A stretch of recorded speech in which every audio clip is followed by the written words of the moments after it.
तो देखिए आज पढ़ना है श्वास की मात्रा के आधार पर, श्वास की मात्रा के आधार पर व्यंजन। तो व्यंजन के प्रकार है श्वास के आधार पर कितने होते हैं? तो श्वास के आधार पर होते हैं दो, एक होता अल्पप्राण, दूसरा होता है महाप्राण।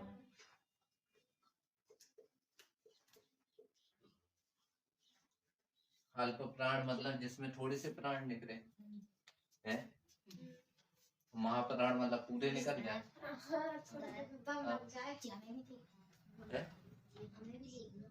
हाँ अब ये अपना काम करो, घर पे देख लेना, ठीक है? तो वो अपना काम देखो। अल्पप्राण, महाप्राण।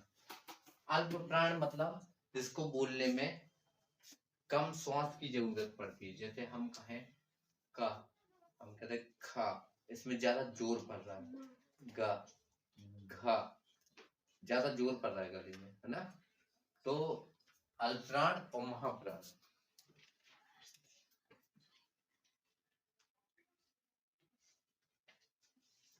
तो जिन व्यंजनों को बोलने में कम श्वास लगती है उन्हें क्या कहते हैं? अल्पप्राण। तो हमने वर्ग लिखवाए थे ना उसमें कि का वर्ग, चा वर्ग, टा वर्ग, है ना? मतलब का वर्ग में जो ऐसे लिखते हैं ना, का, खा, गा, घा, इंगा, ऐसे थे ना? तो इसके नीचे कौन सा? चा, छा, ऐसे गए थे ना? तो ये पहला कहलाता है, ये दूसरा कहलाता है, ये तीसरा कहलाता है, ये चौथा कहलाता है, ये पांचवा। तो अल्पप्राण होंगे कौन से? पहला, तीसरा और पांचवा। तो हम यहाँ लिख सकते हैं कि पहला वर्ग, तीसरा वर्ग, पांचवा वर्ग कौन सा कहलाता है? अल्पप्राण। जैसे पहले वर्ग में कौन आ गया? का। ठीक है, तीसरे वर्ग में क्या है? गा आएगा। और यहाँ चा, यहाँ क्या आएगा? अच्छा,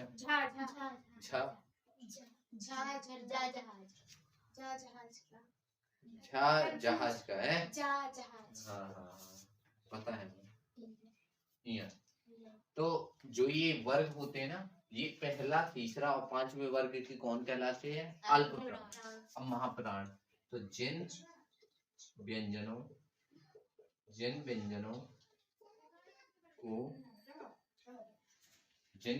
को बोलने में अधिक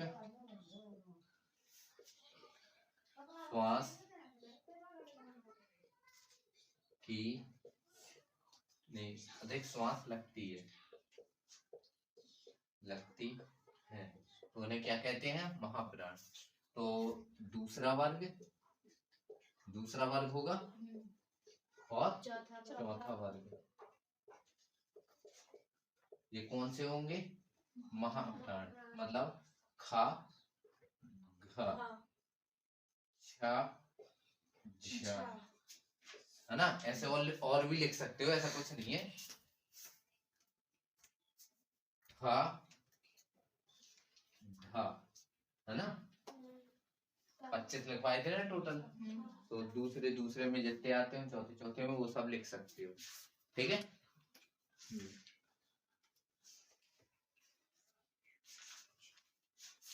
ठीक है। तो उच्चारण के आधार पे व्यंजन कितने प्रकार के होते हैं? अरे व्यंजन कितने प्रकार के होते हैं, पहले इतना बताओ। व्यंजन कितने होते हैं? 33। हाँ, अब उच्चारण के आधार पर व्यंजन 3, स्पर्शीय, अंतस्थ और हाँ, और श्वास के आधार पे 2, अल्पप्राण, महाप्राण। ठीक है, अब पढ़ना है संयुक्त व्यंजन। मतलब संयुक्त होते हैं, आगत होते हैं, अनुस्वार होते हैं, अनुनासिक होते हैं, है ना।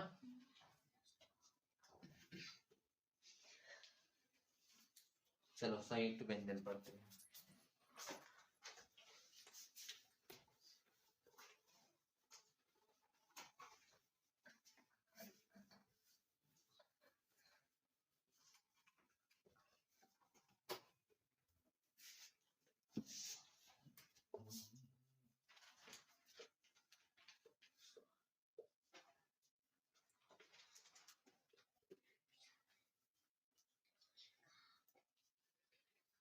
संयुक्त व्यंजन।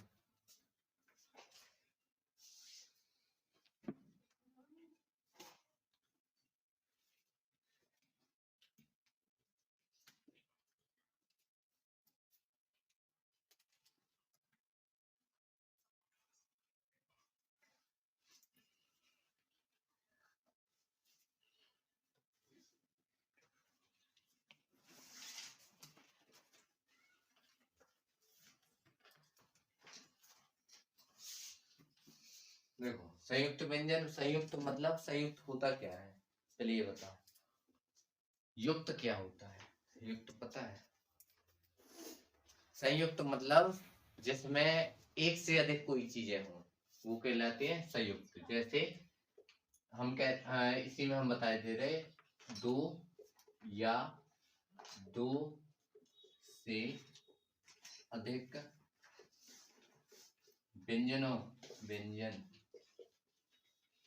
व्यंजनों से बनती है। तो संयुक्त व्यंजन कौन कहलाते हैं? जो 2 या 2 से अधिक व्यंजनों से बनते हैं।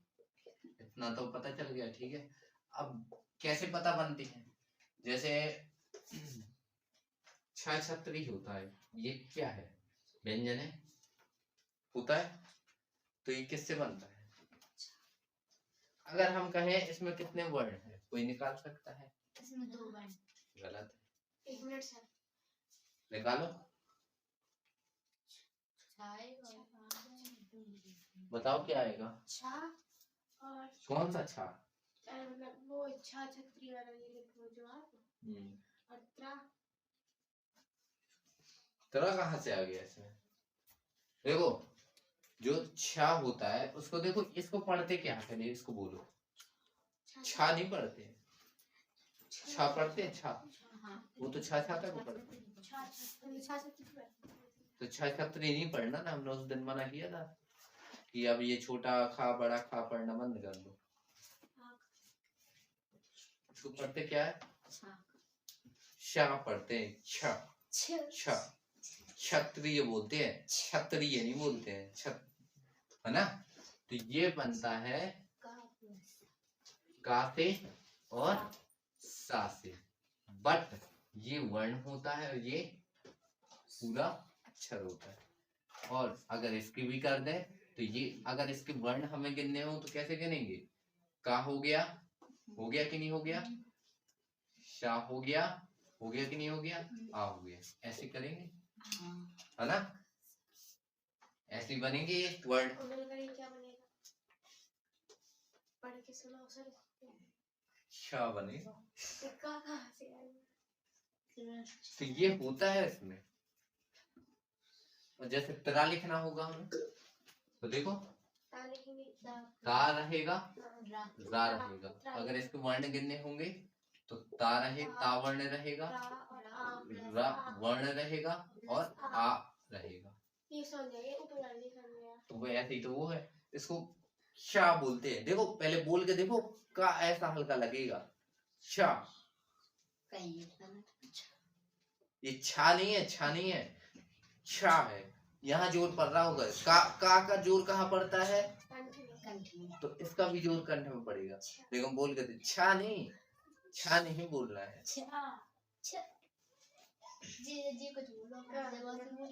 याद कर लो कि छा इससे बनता है, का वर्ण से और सा षटकोण से, याद रखना।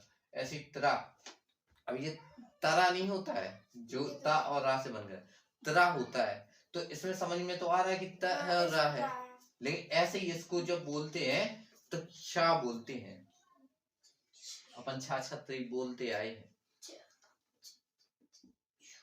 ठीक है।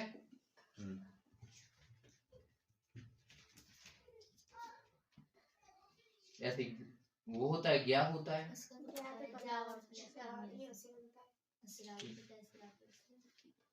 क्या होता है ज्ञा का, जा और इया। पता था, देख के बता रहे नहीं पता है कि ज्ञानी का। अच्छा ये सही है, ऐसे बनता है।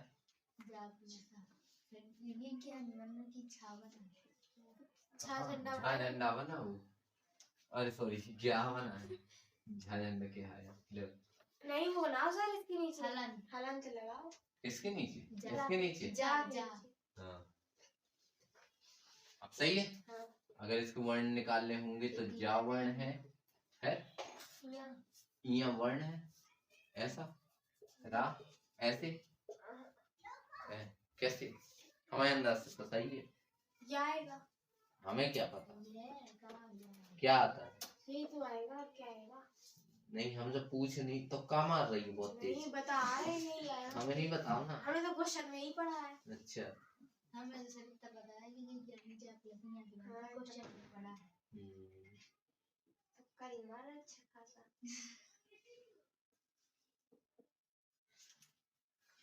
तो ये संयुक्त होते हैं, ठीक है।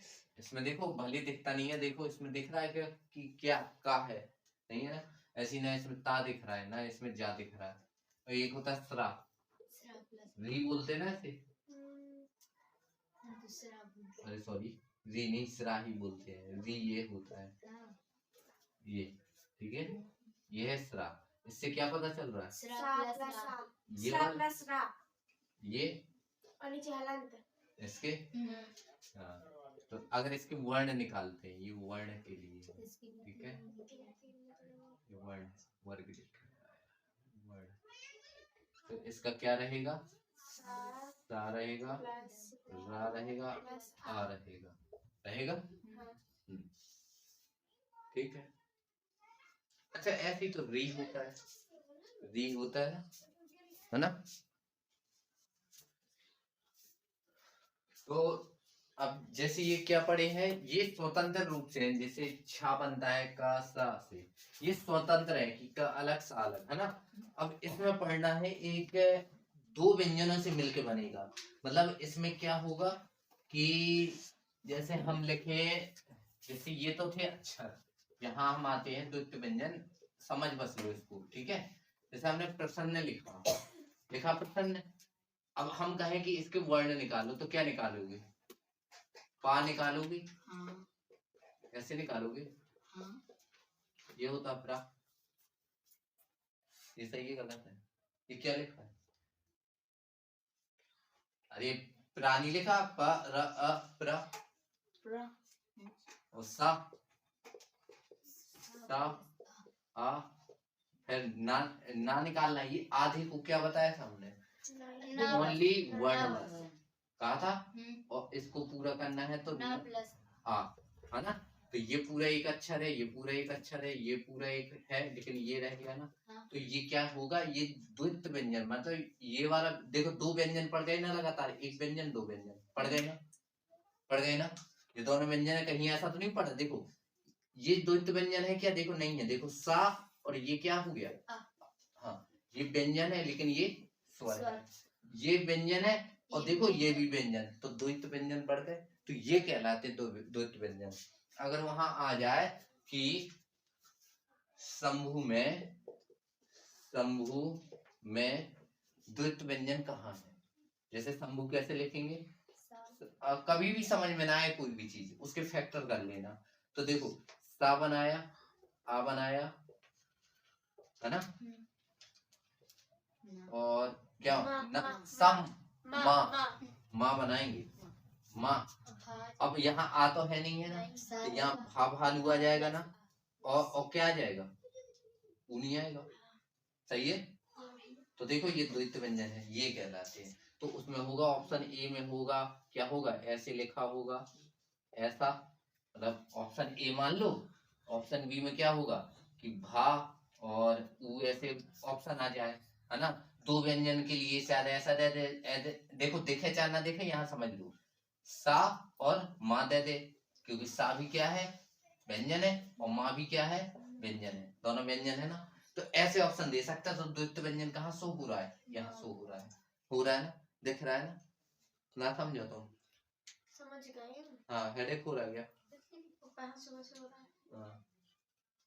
तो संयुक्त व्यंजन समझ में आया, सॉरी द्वितीय व्यंजन समझ में आया। देखो संयुक्त तो है ये सारे संयुक्त है, लेकिन दो व्यंजन जहाँ मिल जाए उन्हें क्या कहेंगे द्वितीय। ये स्वतंत्र रूप से है ना, ये स्वतंत्र है। ये देखो सब अलग अलग किए जा सकते, जैसे का मतलब इसमें देखो दोनों, ये दोनों, ये दोनों, ये दोनों, देखो है ना। इसमें अब जैसे हम का कहते हैं, तो का क्या संयुक्त व्यंजन है, नहीं है, क्योंकि का में केवल एक व्यंजन आता है, एक स्वर आता है कि नहीं। तो ये क्या संयुक्त है, ये दो व्यंजन से मिलकर बना है क्या, ये नहीं है ना। लेकिन इसमें देखो दोनों व्यंजन है, रा भी व्यंजन सा भी व्यंजन, इया भी व्यंजन जा भी व्यंजन, सब व्यंजन है ना। यहाँ देखो यहाँ पे द्वित्व व्यंजन, ये संयुक्त है, ये सारे संयुक्त के एग्जाम्पल है। देखो ये संयुक्त है ना, दो व्यंजन से मिला। यहाँ भी दो व्यंजन है, देखो जैसे यहाँ क्या था, यहाँ शब्द था, सॉरी अक्षर था, यहाँ पूरा शब्द है, ये पूरा शब्द है ना, प्रसन्न है। अब इसमें वो पूछे द्वित्व व्यंजन कहाँ है, तो तुम बोलोगे ऐसे आधे ऐसे ऑप्शन आ जाए, तो ये भी व्यंजन ये भी व्यंजन। अगर ऐसा आ जाए ये भी व्यंजन है ना, और अगर ये भी आ जाए, ये तीनों यही तो लिखे सेम टू सेम तो है तीनों, नहीं है। देखो इसमें आ बाहर निकाल लिया, देखो बाहर निकाल दिया ना, बाकी है तो वही। इसमें जो ना था इसको देखो, ना अलग और ये ना अलग है, तीनों एक जैसे। लेकिन ऑप्शन कैसा मिलता है, वहां पेपर में दिमाग लगाओगे, ऑप्शन ऐसे ही दे देते हैं। अगर इतना सा भी दिमाग लगाओगे तो बन जाएगा, क्योंकि इतना कठिन नहीं आता है। लेकिन जो बिल्कुल दिमाग नहीं लगाएगा तो कठिन है, ठीक है।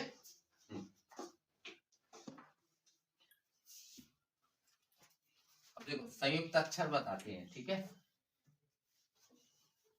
संयुक्त अक्षर क्या है, जैसे देखो उद्योग लिख दिया। अब इसका जैसे करना है, जैसे इसमें क्या है ऊ रहेगा, क्या इसमें आएगा, ऐसे आएगा, क्या है स्वर है, तो स्वर में होते हैं नहीं इफेक्ट, नहीं। तो फिर देखो अभी जो बताया था उसमें सारे व्यंजन थे, व्यंजन थे। अब देखो इसमें व्यंजन है, ओ सॉरी स्वर भी है व्यंजन भी है, दोनों है ना। तो संयुक्त अक्षर हो गया ना। अब ऊ का तो कुछ नहीं होगा। अब दा, अब ये पता है क्या है, दा और धा दो चीजों से मिलकर बना है। सो दा, दा पहले धा बाद में, तो आधा दा है, दा भी है और धा भी है, ऊ भी है, नहीं है वो गा भी है कि नहीं है, नहीं है। ऊ हो गया। अब हमने बताया था ये क्या लिखा है, ये इससे बना है क्या, ये जो बना है ऐसा, ये बस इससे बना है ना। तो इसमें क्या है, पहले दा है फिर धा है, दोनों क्या है वर्ण है ना, आधे आधे है ना, ये आधे आधे है, ये पूरे नहीं है। और ओ है, ओ है, ओ की मात्रा लगी, और गा और आ हो गया। देखो इनको समझो बस, पेपर में आ जाएगा, बन जाएगा। हमें लगता है कि बन जाएगा अगर थोड़ी सी दिमाग लगाओगे। टिक लगाने में यही फायदा होती है। अब बस इतना ही इसको पढ़ना है, ठीक है। फिर इसको अब अगले में आते हैं। तो संयुक्त व्यंजन में समझ गए, जिसमें सीधे सीधे परिभाषा ध्यान रखो कि जो दो या दो से अधिक व्यंजनों से मिलकर बना हो, बस ठीक है। और संयुक्त अक्षर कौन होता है, जिसमें स्वर और व्यंजन दोनों होते हैं। द्वितीय व्यंजन क्या होता है, जिसमें दो व्यंजन होते हैं, ठीक है।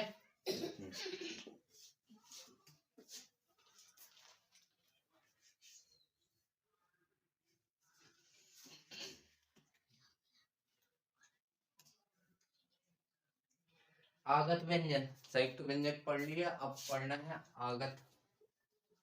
आगत मतलब जो आए हो, मतलब सीधी सीधी बात है, जो आए हो, आगत व्यंजन मतलब जो दूसरी भाषा से लिए गए हैं, सीधे सीधे। अरबी, फारसी, उर्दू। अपने यहाँ की भाषा क्या है पता है? मिक्स बीज। हाँ, मिक्स बीज की जगह है, लेकिन पुरानी अपनी भाषा क्या है? संस्कृत। संस्कृत ना, जितनी तो भाई चौपाई वौपाई है ये सब संस्कृत में क्यों है? क्योंकि भगवान भी संस्कृत में बोलते। हाँ, क्या बोलते होंगे? अहम अहम तो हम वरदान वदनम देवानी अस्ति है, करंती पठंती संति भंति है, यही होगा है।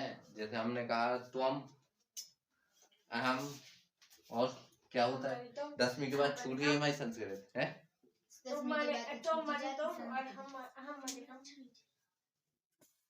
मैं क्या माने होता है? हम, और जैसे हम दो आवाम, हमें आती है तुम्हें नहीं आती है, उसमें देखना आवाम होगा, वयम होगा, हम सबके लिए वयम होगा। जैसे इंग्लिश में वी कहते हैं हम, आई मिस में होता है, और उसमें होता है हम सबके लिए वयम, और मैं के लिए होता है अहम, और हम दो के लिए होता है वयम। वयम क्या है? ये संस्कृत के शब्द हैं, पढ़ना है संस्कृत, फिर पता चलेगा, अगले साल पढ़ना ही यहाँ है, ठीक है? हाँ, पागल अगल कुछ नहीं होते हैं, थोड़ा दिमाग से पढ़ी जाती है। लेकिन इस बार संस्कृत बहुत अच्छी है, संस्कृत चाहे जितनी अच्छी हो, अगर पेपर में बन गई तो ठीक है, बन जानी है। हाँ? टेंशन नहीं लेना, संस्कृत में अच्छे नंबर आते हैं, उसका अर्थ बस पता चला है तो अपने पढ़ोगे तो कहीं नहीं बनेंगे, अर्थ ही तो मेन होता है। ठीक है।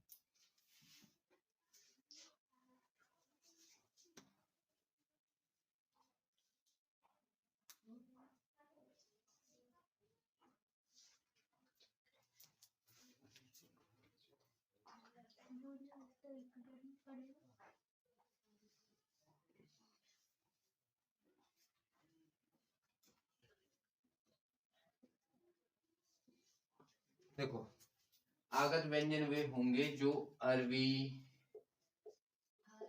फारसी, उर्दू आदि भाषाओं से लिए गए हैं। आदि भाषाओं, अरबी, फारसी, उर्दू आदि भाषाओं से लिए गए व्यंजन, लिए गए व्यंजन कौन से व्यंजन होंगे? आगत व्यंजन। अब जैसे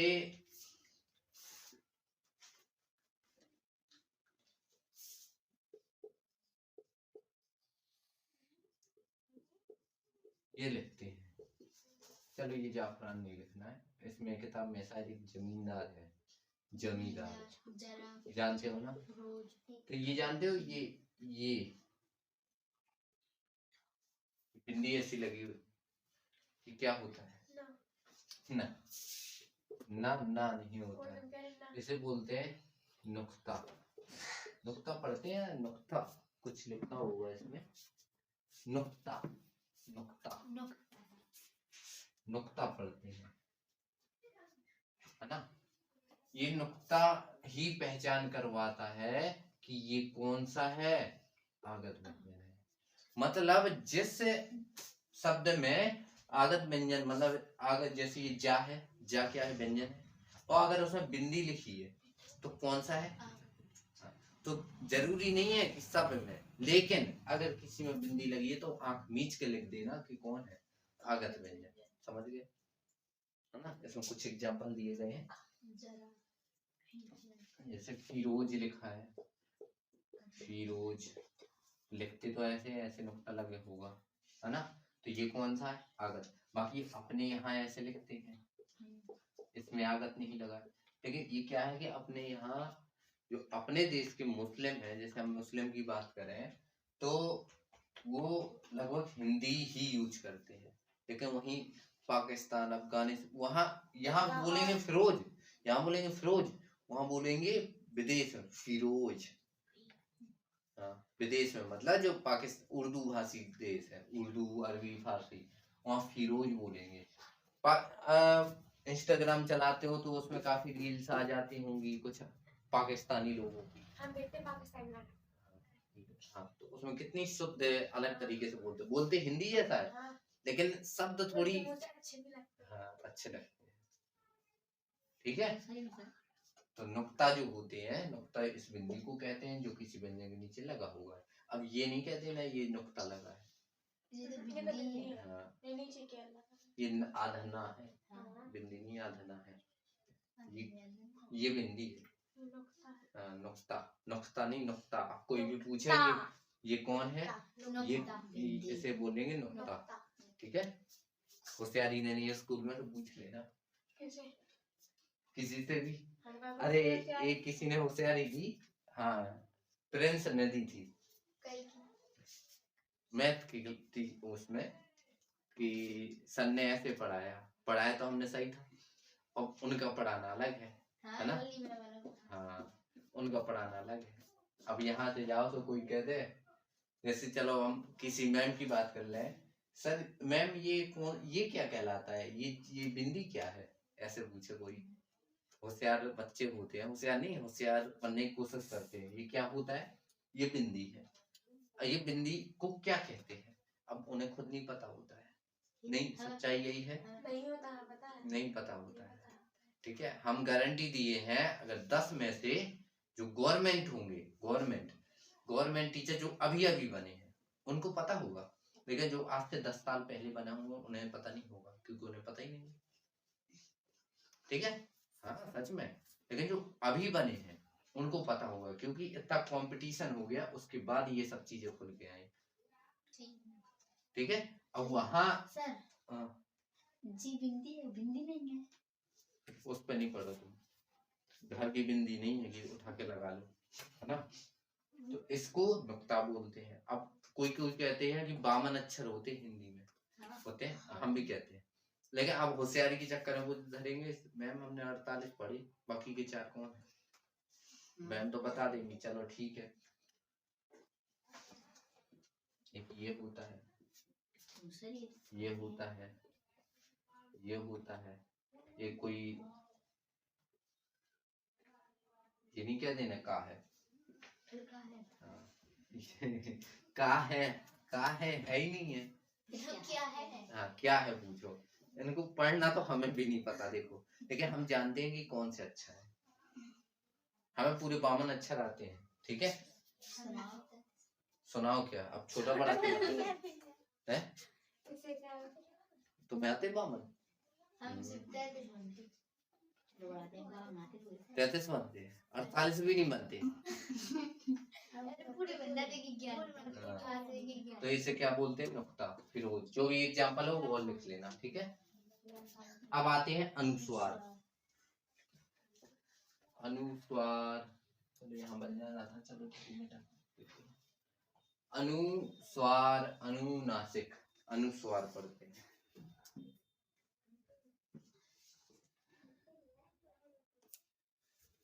देखो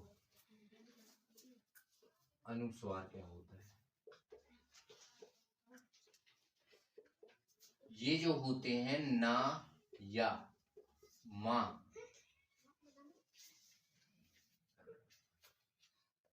ना या फिर मा। देखो अनुस्वार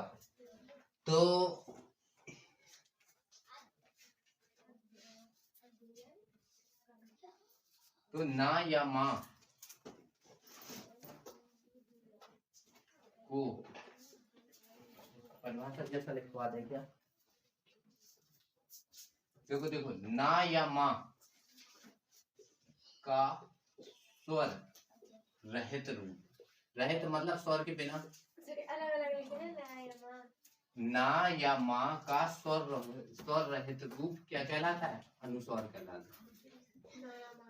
हाँ, अब कैसे समझो, यहाँ समझ लो, बहुत अच्छी चीज है। अब जैसे हमने कह दिया ना या माँ का स्वर रहित रूप, तो स्वर रहित, रहित मतलब जिसमें स्वर हो ही ना, जैसे ये रहित और सहित बताया था हमने। जो साथ में रखना, हाँ, तो रहित मतलब ना हो, तो ना का हम एक अक्षर ले लें, ना का स्वर रहित रूप क्या होगा? ये नहीं होगा। क्या इसमें स्वर है? जैसे हम इस ना को ले लें, तो इसमें देखो व्यंजन भी है, स्वर भी है, ऐसे लिखेंगे। और इसको क्या कहेंगे? केवल ना, स्वर रहित ना, ये ना वर्ण है, तो इसमें स्वर है क्या? नहीं। तो ना और वा का, जैसे अब हम लिख लें, लो नंदिनी लिख देते हैं, तो जो ये बिंदी है ना, वो क्या है? ना है। और ना कौन सा ना? जिसमें स्वर नहीं है, इसलिए तो इसके फैक्टर क्या लिखते हैं, देखना, पूरा ना आएगा, ये पूरा ना हो गया, हो गया। अब ये बिंदी वाला ना, तो इसको ये स्वर रहित होगा क्या? इसके पास स्वर होगा? नहीं होगा ना। फिर दा में आ जाएंगे हम लोग सीधे, दा, लेकिन इसमें स्वर होगा, नी, इसमें ना होगा, और ई होगी, होगी कि नहीं होगी? तो जो ये बिंदी है, जो ये बिंदी है, वो कौन कहलाती है? ना की स्वर रहित रूप होगी, तो उसे क्या कहेंगे? अनुस्वार। तो अनुस्वार कहलाता है, से प्रदर्शित करते हैं ना। बिंदी कैसे रखते हैं? देखो, जैसे हम कहते हैं ना, हो गया नंद, इसमें चा जोड़ते हैं तो हो गया चन, हो गया ना। ऐसे भी लिख सकते हैं, समझ गए? यही माँ की बिंदी होती है। जैसे हमने हिम्मत, हिम्मत लिख दे, हिम्मत, तो इसमें क्या होगा? आ होगा, ई होगी, और माँ होगा, है, आ होगा क्या? ये स्वर रहित हो गया, तो इसे क्या कहेंगे? ठीक है, तो इसको अनुस्वार, इसको नहीं लिखो, इसमें अनुस्वार नहीं आ रहा है। कुछ और एग्जांपल ले लेते हैं। हाँ, जैसे ठंडा, ठंडा, ठंडा में था आता है, वर्ण हो गया, और आ जाएगा, और फिर ना आ जाएगा, आ जाएगा, फिर डा आ जाएगा, फिर आ जाएगा, अड़ा कहाँ से आ गया? अच्छा, सही है ना? हाँ, समझ गए? हाँ, तो अनुसार तक कल अच्छे से रिवीजन करके आना, इसके बाद सब चीजें मिक्स होने वाली है। अब शुरू से जो ये चैप्टर है ना, ये शुरू से 2 बार रिवीजन कर लेना, क्योंकि अब जैसे जैसे आगे बढ़ेंगे, चीजें बढ़ेंगी, तो सारी चीजें मिक्स होंगी, तो फिर समझ में नहीं आएगा क्या होगा। ठीक है, तो इतने तक करना है, बाकी कल पढ़ेंगे।